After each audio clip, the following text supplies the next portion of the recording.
ಓಂ ಶಾಂತಿ. ಇಂದಿನ ದಿನಾಂಕ 19/4/2025. ಪ್ರಾರ್ಥ ಮುರುಳಿ ಬಾಪ್ತಾದ ಮಧುಬನ. ಮಧುರ ಮಕ್ಕಳೇ, ಬೇಅದ್ದಿನ ತಂದೆಯ ಜೊತೆ ಪ್ರಾಮಾಣಿಕವಾಗಿರಿ, ಆಗ ಪೂರ್ಣ ಶಕ್ತಿಯೂ ಸಿಗುವುದು, ಮಾಯೆಯ ಮೇಲೆ ವಿಜಯವಾಗುತ್ತಾ ಹೋಗುವುದು. ಪ್ರಶ್ನೆ: ತಂದೆಯ ಬಳಿ ಯಾವ ಮುಖ್ಯ ಅಥಾರಿಟಿ ಇದೆ? ಅದರ ಚಿಹ್ನೆ ಏನು? ಉತ್ತರ: ತಂದೆಯ ಬಳಿ ಮುಖ್ಯವಾಗಿ ಜ್ಞಾನದ ಅಥಾರಿಟಿ ಇದೆ. ಜ್ಞಾನ ಸಾಗರನಾಗಿದ್ದಾರೆ. ಆದ್ದರಿಂದ ನೀವು ಮಕ್ಕಳಿಗೆ ವಿದ್ಯೆಯನ್ನು ಓದಿಸುತ್ತಾರೆ, ತಮ್ಮ ಸಮಾನ ಜ್ಞಾನಪೂರ್ಣರನ್ನಾಗಿ ಮಾಡುತ್ತಾರೆ. ನಿಮ್ಮ ಬಳಿ ವಿದ್ಯೆಯ ಗುರಿ ಧ್ಯೇಯವಾಗಿದೆ. ವಿದ್ಯೆಯಿಂದಲೇ ನೀವು ಶ್ರೇಷ್ಠ ಪದವಿಯನ್ನು ಪಡೆಯುತ್ತೀರಿ. ಗೀತೆ: ಪ್ರಪಂಚವು ಬದಲಾದರೂ ನಾವು ಬದಲಾಗುವುದಿಲ್ಲ. ಓಂ ಶಾಂತಿ. ಭಕ್ತರು ಭಗವಂತನ ಮಹಿಮೆ ಮಾಡುತ್ತಾರೆ. ಈಗಂತೂ ನೀವು ಭಕ್ತರಲ್ಲ, ನೀವು ಭಗವಂತನ ಮಕ್ಕಳಾಗಿದ್ದೀರಿ. ಅದರಲ್ಲಿಯೂ ಪ್ರಾಮಾಣಿಕ ಮಕ್ಕಳು ಬೇಕು. ಪ್ರತಿಯೊಂದು ಮಾತಿನಲ್ಲಿ ಪ್ರಾಮಾಣಿಕವಾಗಿರಬೇಕು. ಪತಿಗೆ ಸ್ತ್ರೀಯ ಹೊರತು, ಸ್ತ್ರೀಗೆ ಪತಿಯ ಹೊರತು ಬೇರೆ ಕಡೆ ದೃಷ್ಟಿ ಹೋದರೆ ಅದಕ್ಕೂ ಅಪ್ರಾಮಾಣಿಕತೆ ಎಂದು ಹೇಳಲಾಗುತ್ತದೆ. ಈಗ ಇಲ್ಲಿಯೂ ಸಹ ಬೇಅದ್ದಿನ ತಂದೆಯಾಗಿದ್ದಾರೆ. ಅವರ ಜೊತೆ ಅಪ್ರಾಮಾಣಿಕ ಮತ್ತು ಪ್ರಾಮಾಣಿಕ ಎರಡು ಪ್ರಕಾರದವರಿದ್ದಾರೆ. ಕೆಲವರು ಪ್ರಾಮಾಣಿಕರಾಗಿ ಮತ್ತೆ ಅಪ್ರಾಮಾಣಿಕರಾಗಿ ಬಿಡುತ್ತಾರೆ. ತಂದೆಯಂತೂ ಹೈಯೆಸ್ಟ್ ಅಥಾರಿಟಿಯಾಗಿದ್ದಾರೆ, ಸರ್ವಶಕ್ತಿವಂತನಲ್ಲವೇ? ಅಂದಾಗ ಅವರ ಮಕ್ಕಳೂ ಸಹ ಅದೇ ರೀತಿ ಇರಬೇಕಾಗಿದೆ. ತಂದೆಯಲ್ಲಿ ಶಕ್ತಿ ಇದೆ. ಮಕ್ಕಳಿಗೆ ರಾವಣನ ಮೇಲೆ ಜಯ ಗಳಿಸುವ ಯುಕ್ತಿಯನ್ನು ತಿಳಿಸಿಕೊಡುತ್ತಾರೆ. ಆದ್ದರಿಂದ ಅವರಿಗೆ ಸರ್ವಶಕ್ತಿವಂತನೆಂದು ಕರೆಯಲಾಗುತ್ತದೆ. ನೀವೂ ಸಹ ಶಕ್ತಿ ಸೇನೆಯಾಗಿದ್ದೀರಲ್ಲವೇ? ನೀವೂ ಸಹ ಸರ್ವಶಕ್ತಿವಂತನೆಂದು ಹೇಳಿಕೊಳ್ಳುತ್ತೀರಿ. ತಂದೆಯಲ್ಲಿ ಯಾವ ಶಕ್ತಿ ಇದೆಯೋ ಅದನ್ನು ನಮಗೆ ಕೊಡುತ್ತಾರೆ ಮತ್ತು ನೀವು ಮಾಯಾ ರಾವಣನ ಮೇಲೆ ಹೇಗೆ ಜಯ ಗಳಿಸಬಹುದು ಎಂದು ತಿಳಿಸುತ್ತಾರೆ. ಅಂದ ಮೇಲೆ ನೀವು ಸಹ ಶಕ್ತಿವಂತರಾಗಬೇಕು. ತಂದೆಯು ಜ್ಞಾನದ ಅಥಾರಿಟಿಯಾಗಿದ್ದಾರೆ, ಜ್ಞಾನಪೂರ್ಣನಾಗಿದ್ದಾರಲ್ಲವೇ? ಹೇಗೆ ಅವರು ಶಾಸ್ತ್ರಗಳ ಅಥಾರಿಟಿಯಾಗಿರುತ್ತಾರೆ, ಹಾಗೆಯೇ ಈಗ ನೀವು ಸರ್ವಶಕ್ತಿವಂತರು, ಜ್ಞಾನಪೂರ್ಣರಾಗುತ್ತೀರಿ. ನಿಮಗೂ ಸಹ ಜ್ಞಾನವು ಸಿಗುತ್ತದೆ. ಇದು ಪಾಠಶಾಲೆಯಾಗಿದೆ. ಇದರಲ್ಲಿ ನೀವು ಯಾವ ಜ್ಞಾನವನ್ನು ಓದುತ್ತೀರೋ ಇದರಿಂದ ಶ್ರೇಷ್ಠ ಪದವಿಯನ್ನು ಪಡೆಯುತ್ತೀರಿ. ಇದೊಂದೇ ಪಾಠಶಾಲೆಯಾಗಿದೆ. ನೀವಿಲ್ಲಿ ಓದಬೇಕಾಗಿದೆ. ಮತ್ಯಾವುದೇ ಪ್ರಾರ್ಥನೆ ಇತ್ಯಾದಿಗಳನ್ನು ಮಾಡುವಂತಿಲ್ಲ. ನಿಮಗೆ ವಿದ್ಯೆಯಿಂದ ಆಸ್ತಿಯೂ ಸಿಗುತ್ತದೆ. ಗುರಿ ಧ್ಯೇಯವಿದೆ. ನೀವು ಮಕ್ಕಳಿಗೆ ತಿಳಿದಿದೆ, ತಂದೆಯು ಜ್ಞಾನಪೂರ್ಣನಾಗಿದ್ದಾರೆ. ಅವರ ವಿದ್ಯೆಯು ಸಂಪೂರ್ಣ ಭಿನ್ನವಾಗಿದೆ. ಜ್ಞಾನಸಾಗರ ತಂದೆಯಾಗಿದ್ದಾರೆ. ಆದ್ದರಿಂದ ಅವರಿಗೆ ತಿಳಿದಿದೆ. ಅವರೇ ನಮಗೆ ಸೃಷ್ಟಿಯ ಆದಿ ಮಧ್ಯ ಅಂತ್ಯದ ಜ್ಞಾನವನ್ನು ತಿಳಿಸುತ್ತಾರೆ. ಮತ್ಯಾರೂ ತಿಳಿಸಲು ಸಾಧ್ಯವಿಲ್ಲ.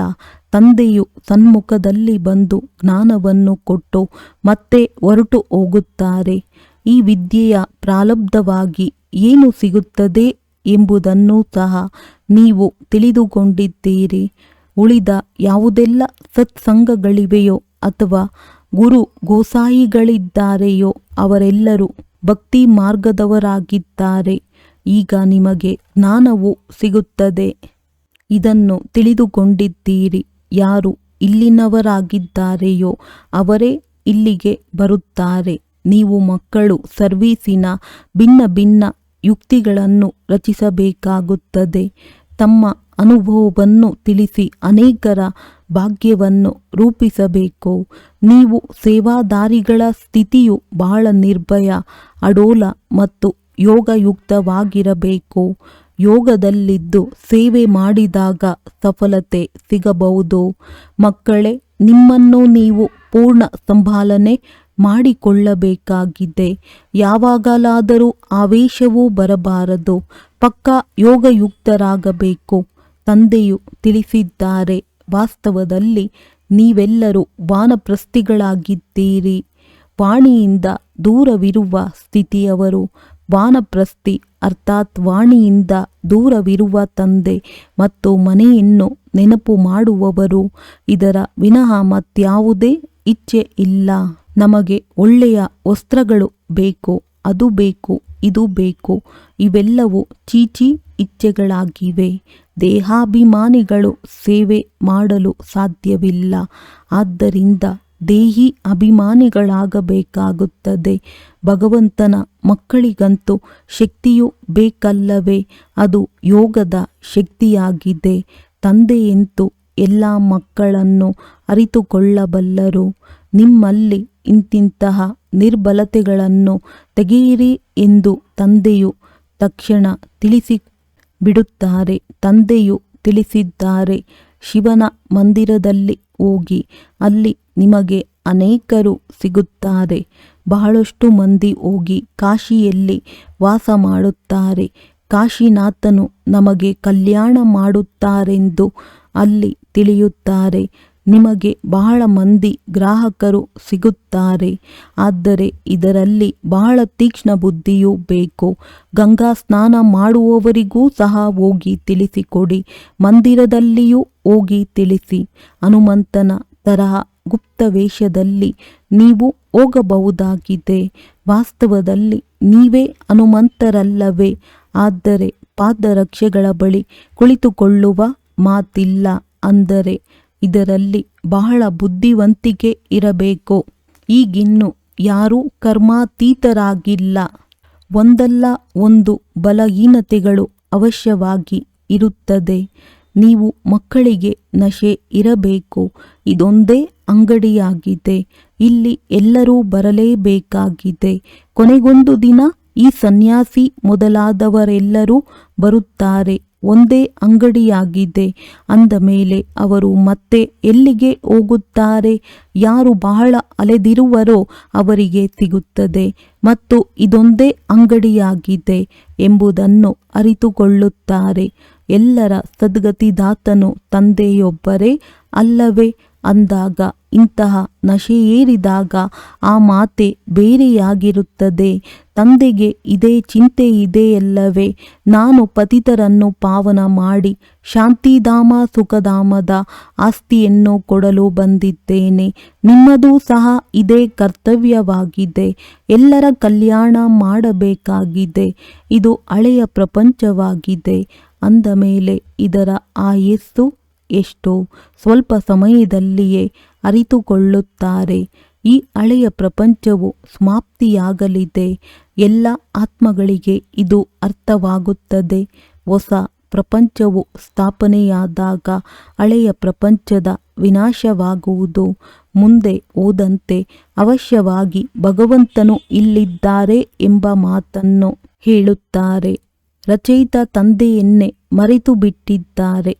ತ್ರಿಮೂರ್ತಿ ಚಿತ್ರದಲ್ಲಿ ಶಿವನ ಚಿತ್ರವನ್ನು ಆರಿಸಿಬಿಟ್ಟಿದ್ದಾರೆ. ಅಂದ ಮೇಲೆ ಈ ಚಿತ್ರದಿಂದೇನು ಪ್ರಯೋಜನ?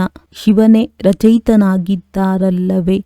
ಅದರಲ್ಲಿ ಶಿವನ ಚಿತ್ರವಿದ್ದಾಗ ಬ್ರಹ್ಮರವರ ಮೂಲಕ ಸ್ಥಾಪನೆ ಎಂಬ ಮಾತು ಸ್ಪಷ್ಟವಾಗುತ್ತದೆ. ಪ್ರಜಾಪಿತ ಬ್ರಹ್ಮನಿದ್ದಾರೆಂದ ಮೇಲೆ ಅವಶ್ಯವಾಗಿ ಬ್ರಹ್ಮ ಕುಮಾರ ಕುಮಾರಿಯರು ಇರಬೇಕು. ಬ್ರಾಹ್ಮಣ ಕುಲವು ಎಲ್ಲದಕ್ಕಿಂತ ಶ್ರೇಷ್ಠವಾಗಿದೆ.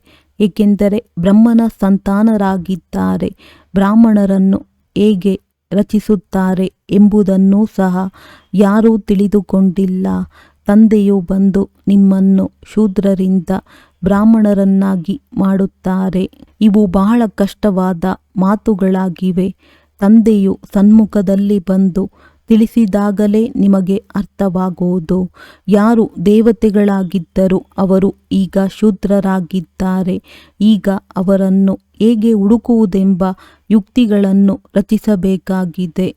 ಅದರಿಂದ ಈ ಬ್ರಹ್ಮಕುಮಾರ ಕುಮಾರಿಯರದ್ದು ಎಷ್ಟು ಮಹತ್ತರವಾದ ಕಾರ್ಯವಾಗಿದೆ ಎಂಬುದನ್ನು ಅರಿತುಕೊಳ್ಳಲಿ. ಎಷ್ಟೊಂದು ಸಂದೇಶ ಪತ್ರಗಳನ್ನು ಹಂಚುತ್ತೀರಿ.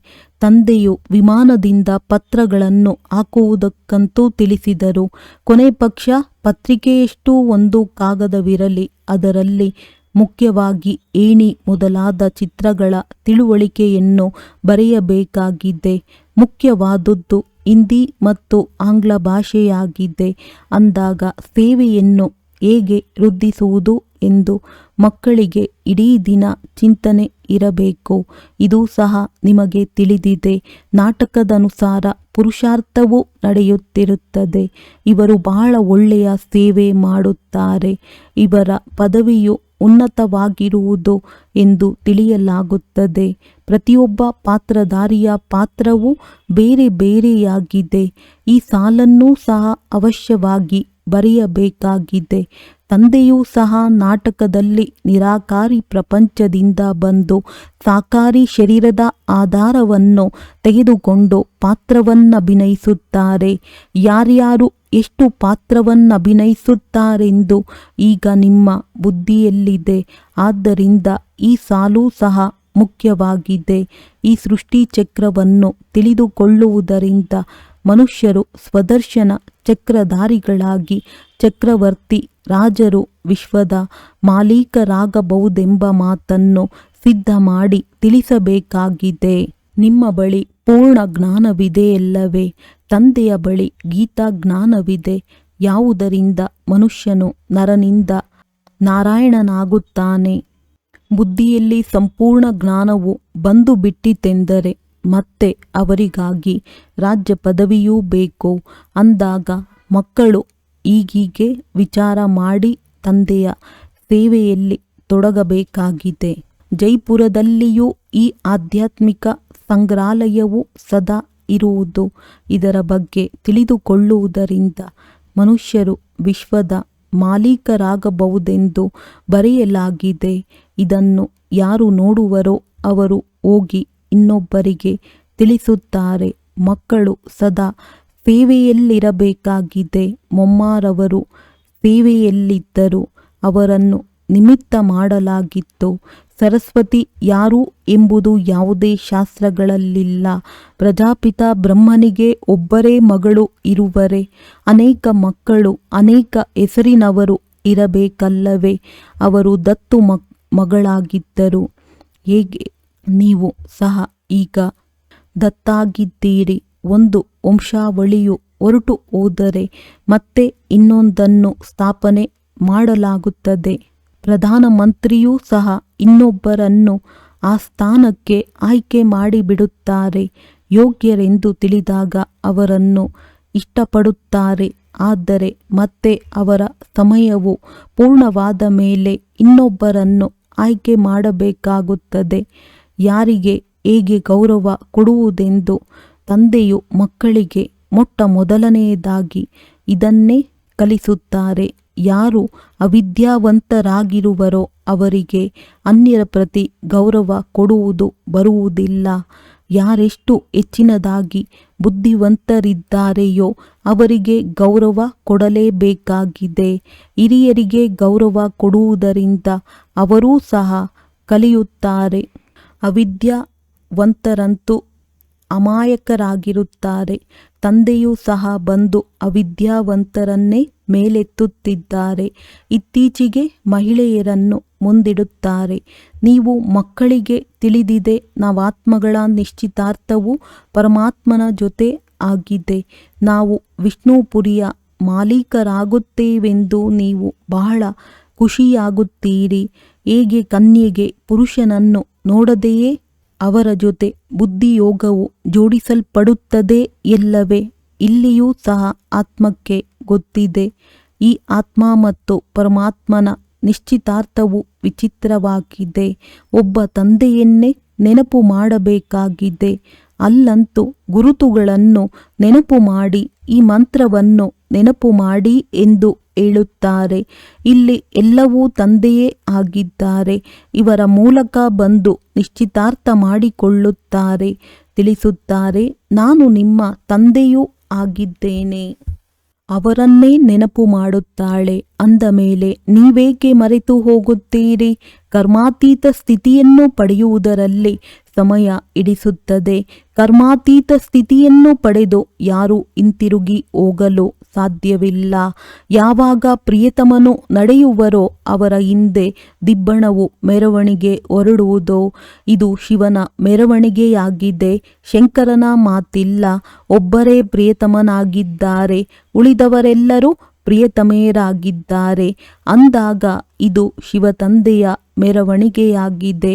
ಆದರೆ ಮಗನ ಶಂಕರನ ಹೆಸರನ್ನಿಟ್ಟು ಬಿಟ್ಟಿದ್ದಾರೆ.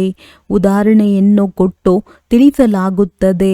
ತಂದೆಯು ಬಂದು ಸುಂದರ ಹೂಗಳನ್ನಾಗಿ ಮಾಡಿ ಎಲ್ಲರನ್ನೂ ಕರೆದುಕೊಂಡು ಹೋಗುತ್ತಾರೆ. ಯಾವ ಮಕ್ಕಳು ಕಾಮಚಿತೆಯ ಮೇಲೆ ಕುಳಿತು ಪತಿತರಾಗಿ ಬಿಟ್ಟಿದ್ದಾರೋ ಅವರನ್ನು ಜ್ಞಾನಚಿತೆಯ ಮೇಲೆ ಕುಳ್ಳರಿಸಿ ಹೂಗಳನ್ನಾಗಿ ಮಾಡಿ ಕರೆದುಕೊಂಡು ಹೋಗುತ್ತಾರೆ. ಇದಂತೂ ಹಳೆಯ ಪ್ರಪಂಚವಾಗಿದೆಯಲ್ಲವೇ. ತಂದೆಯು ಕಲ್ಪವೂ ಬರುತ್ತಾರೆ. ನಾನು ಬಂದು ಪತಿತರನ್ನು ಹೂಗಳ ಸಮಾನ ಮಾಡಿ ಕರೆದುಕೊಂಡು ಹೋಗುತ್ತೇನೆ. ರಾವಣನು ಪತಿತರನ್ನಾಗಿ ಮಾಡುತ್ತಾನೆ ಮತ್ತು ಶಿವತಂದೆಯು ಹೂಗಳನ್ನಾಗಿ ಮಾಡುತ್ತಾರೆ. ಅಂದಾಗ ತಂದೆಯು ಬಹಳಷ್ಟು ಯುಕ್ತಿಗಳನ್ನು ತಿಳಿಸುತ್ತಿರುತ್ತಾರೆ. ಒಳ್ಳೆಯದು. ಮಧುರಾತಿ ಮಧುರ ಅಗಲಿ ಹೋಗಿ ಮರಳಿ ಸಿಕ್ಕಿದ ಮಕ್ಕಳ ಪ್ರತಿ ಮಾತ್ಪಿತಾ ಬಾಪ್ ತಾದಾರವರ ನೆನಪು, ಪ್ರೀತಿ ಹಾಗೂ ಸುಪ್ರಭಾತ. ಆತ್ಮೀಯ ಮಕ್ಕಳಿಗೆ ಆತ್ಮೀಯ ತಂದೆಯ ನಮಸ್ತೆ. ಧಾರಣೆಗಾಗಿ ಮುಖ್ಯ ಸಾರ: ತಿನ್ನುವ, ಕುಡಿಯುವ ಚೀಚಿ ಇಚ್ಛೆಗಳನ್ನು ಬಿಟ್ಟು ದೇಹಿ ಅಭಿಮಾನಿಯಾಗಿ ಸರ್ವಿಸ್ ಮಾಡಬೇಕಾಗಿದೆ. ನೆನಪಿನಿಂದ ಶಕ್ತಿಯನ್ನು ಪಡೆದು ನಿರ್ಭಯ ಮತ್ತು ಅಡೋಲ ಸ್ಥಿತಿಯನ್ನು ಮಾಡಿಕೊಳ್ಳಬೇಕಾಗಿದೆ. ಯಾರು ವಿದ್ಯೆಯಲ್ಲಿ ತೀಕ್ಷ್ಣ ಬುದ್ಧಿವಂತರಿದ್ದಾರೆಯೋ ಅವರಿಗೆ ಗೌರವ ಕೊಡಬೇಕಾಗಿದೆ. ಅಲೆದಾಡುತ್ತಿರುವ ಆತ್ಮರಿಗೆ ಮಾರ್ಗವನ್ನು ತಿಳಿಸುವ ಯುಕ್ತಿಯನ್ನು ರಚಿಸಬೇಕಾಗಿದೆ. ಎಲ್ಲರ ಕಲ್ಯಾಣ ಮಾಡಬೇಕಾಗಿದೆ. ವರದಾನ: ತಮ್ಮ ಮಹತ್ವಿಕೆ ಹಾಗೂ ಕರ್ತವ್ಯವನ್ನು ತಿಳಿದಿರುವವರು ಸದಾ ಜಾಗೃತ ಜ್ಯೋತಿ ಭವ. ನೀವು ಮಕ್ಕಳು ಜಗತ್ತಿನ ಜ್ಯೋತಿಯಾಗಿರುವಿರಿ. ತಮ್ಮ ಪರಿವರ್ತನೆಯಿಂದ ವಿಶ್ವದ ಪರಿವರ್ತನೆಯಾಗಬೇಕಾಗಿದೆ. ಆದ್ದರಿಂದ ಕಳೆದು ಹೋದದ್ದು ಕಳೆದು ಹೋಯಿತೆಂದು ತಿಳಿದು ತಮ್ಮ ಮಹತ್ವಿಕೆ ಹಾಗೂ ಕರ್ತವ್ಯವನ್ನು ಅರಿತು ಸದಾ ಜಾಗೃತ ಜ್ಯೋತಿಯಾಗಿ ನೀವು ಸೆಕೆಂಡಿನಲ್ಲಿ ಸ್ವಪರಿವರ್ತನೆಯಿಂದ ವಿಶ್ವ ಪರಿವರ್ತನೆ ಮಾಡಬಲ್ಲಿರಿ. ಕೇವಲ ಅಭ್ಯಾಸ ಮಾಡಿ. ಈಗೀಗ ಕರ್ಮಯೋಗಿ, ಈಗೀಗ ಕರ್ಮಾತೀತ ಸ್ಥಿತಿ. ಹೇಗೆ ನಿಮ್ಮ ರಚನೆಯಾದ ಆಮೆ ಸೆಕೆಂಡ್ನಲ್ಲಿ ತನ್ನ ಎಲ್ಲ ಅಂಗಗಳನ್ನು ಸಂಕುಚಿತಗೊಳಿಸಿಕೊಳ್ಳುವುದೋ ಅದೇ ರೀತಿ ನೀವು ಮಾಸ್ಟರ್ ರಚಯಿತ ಸಂಕುಚಿತಗೊಳಿಸುವ ಶಕ್ತಿಯ ಆಧಾರದಿಂದ ಸೆಕೆಂಡ್ನಲ್ಲಿ ಸರ್ವ ಸಂಕಲ್ಪಗಳನ್ನು ಸಮಾವೇಶ ಮಾಡಿಕೊಂಡು ಒಂದು ಸಂಕಲ್ಪದಲ್ಲಿ ಸ್ಥಿತರಾಗಿ ಬಿಡಿ. ಸ್ಲೋಗನ್: ಲವಲೀನ ಸ್ಥಿತಿಯ ಅನುಭವ ಮಾಡಬೇಕಾದರೆ ಸ್ಮೃತಿ ವಿಸ್ಮೃತಿಯ ಯುದ್ಧ ಸಮಾಪ್ತಿ ಮಾಡಿ. ಮಾತೇಶ್ವರಿ ಜಿಯವರ ಮಧುರ ಮಹಾವಾಕ್ಯ: ಅರ್ಧಕಲ್ಪ ಜ್ಞಾನ ಬ್ರಹ್ಮನ ದಿನ ಮತ್ತು ಅರ್ಧಕಲ್ಪ ಭಕ್ತಿ ಬ್ರಹ್ಮನ ರಾತ್ರಿ. ಅರ್ಧಕಲ್ಪವಾಗಿದೆ ಬ್ರಹ್ಮನ ದಿನ, ಅರ್ಧಕಲ್ಪವಾಗಿದೆ ಬ್ರಹ್ಮನ ರಾತ್ರಿ. ಈಗ ರಾತ್ರಿ ಪೂರ್ತಿ ಆಗಿ ಹಗಲು ಬರಬೇಕಾಗಿದೆ. ಈಗ ಪರಮಾತ್ಮ ಬಂದು ಅಂಧಕಾರವನ್ನು ಅಂತ್ಯ ಮಾಡಿ ಬೆಳಕಿನ ಆರಂಭ ಮಾಡುತ್ತಾರೆ. ಜ್ಞಾನದಿಂದ ಬೆಳಕು, ಭಕ್ತಿಯಿಂದ ಅಂಧಕಾರ. ಗೀತೆಯಲ್ಲಿಯೂ ಸಹ ಹೇಳುತ್ತಾರೆ, ಈ ಪಾಪದ ಪ್ರಪಂಚದಿಂದ ಎಲ್ಲಾದರೂ ದೂರ ಮನಸ್ಸಿಗೆ ಶಾಂತಿ ನೆಮ್ಮದಿ ಇರುವ ಕಡೆ ಕರೆದುಕೊಂಡು ಹೋಗು. ಇದಾಗಿದೆ ನೆಮ್ಮದಿ ಇಲ್ಲದ ಜಗತ್ತು. ಎಲ್ಲಿ ನೆಮ್ಮದಿ ಇಲ್ಲ, ಮುಕ್ತಿಯಲ್ಲಿ ಶಾಂತಿಯೂ ಇಲ್ಲ, ನೆಮ್ಮದಿಯೂ ಇಲ್ಲ. ಸತ್ಯಯುಗ ತ್ರೇತಾಯುಗದಲ್ಲಿ ಶಾಂತಿಯ ಜಗತ್ತು, ಯಾವ ಸುಖಧಾಮವನ್ನು ಎಲ್ಲರೂ ನೆನಪು ಮಾಡುತ್ತಾರೆ.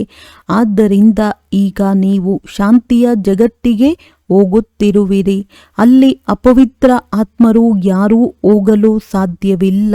ಅವರು ಅಂತ್ಯದಲ್ಲಿ ಧರ್ಮರಾಜನಿಂದ ಶಿಕ್ಷೆ ಅನುಭವಿಸಿ ಕರ್ಮ ಬಂಧನದಿಂದ ಮುಕ್ತರಾಗಿ ಶುದ್ಧ ಸಂಸ್ಕಾರಗಳನ್ನು ತೆಗೆದುಕೊಂಡು ಹೋಗುತ್ತಾರೆ.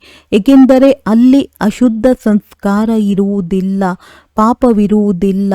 ಯಾವಾಗ ಆತ್ಮ ತನ್ನ ನಿಜವಾದ ತಂದೆಯನ್ನು ಮರೆತು ಹೋಗುತ್ತದೆ, ಆಗ ಈ ಮರೆಸುವಂತಹ ಅನಾದಿ ಆಟ ಸೋಲು ಗೆಲುವಿನಿಂದ ಮಾಡಲ್ಪಟ್ಟಿದೆ. ಆದ್ದರಿಂದ ತಮ್ಮ ಈ ಸರ್ವಶಕ್ತಿವಂತ ಪರಮಾತ್ಮನ ಮೂಲಕ ಶಕ್ತಿಯನ್ನು ಪಡೆದುಕೊಂಡು ವಿಕಾರಗಳ ಮೇಲೆ ವಿಜಯ ಸಾಧಿಸಿ 21 ಜನ್ಮಗಳಿಗಾಗಿ ರಾಜ್ಯ ಭಾಗ್ಯ ಪಡೆಯುತ್ತಿರುವಿರಿ. ಒಳ್ಳೆಯದು. ಓಂ ಶಾಂತಿ. ಅವ್ಯಕ್ತ ಸೂಚನೆ. ಕಂಬೈನ್ಡ್ ರೂಪದ ಸ್ಮೃತಿಯಿಂದ ಸದಾ ವಿಜಯಿಯಾಗಿರಿ. ನಾನು ಆತ್ಮನಿಂದ ಮಾಡಿಸುವಂತಹ ಆ ಪರಮ ಆತ್ಮನಾಗಿದ್ದಾರೆ. ಮಾಡಿಸುವಂತವರ ಆಧಾರದಿಂದ ನಾನು ನಿಮಿತ್ತ ಮಾಡುವಂತವನಾಗಿದ್ದೇನೆ. ನಾನು ಮಾಡುವವನಾಗಿದ್ದೇನೆ, ಅವರು ಮಾಡಿಸುವವನಾಗಿದ್ದಾರೆ. ಅವರು ನಡೆಸುತ್ತಿದ್ದಾರೆ, ನಾನು ನಡೆಯುತ್ತಿದ್ದೇನೆ. ಪ್ರತಿ ಡೈರೆಕ್ಷನ್ನಲ್ಲಿ ನಾನು ಆತ್ಮನಿಗಾಗಿ ಸಂಕಲ್ಪ, ಮಾತು ಮತ್ತು ಕರ್ಮದಲ್ಲಿ ಸದಾ ಮಾಲೀಕ ಪ್ರತ್ಯಕ್ಷರಾಗಿದ್ದಾರೆ. ಅದಕ್ಕೆ ಮಾಲೀಕನ ಮುಂದೆ ಸದಾ ನಾನು ಆತ್ಮನು ಪ್ರತ್ಯಕ್ಷನಾಗಿದ್ದೇನೆ. ಸದಾ ಇದೇ ಕಂಬೈನ್ಡ್ ರೂಪದಲ್ಲಿರಿ. ಒಳ್ಳೆಯದು. ಓಂ ಶಾಂತಿ.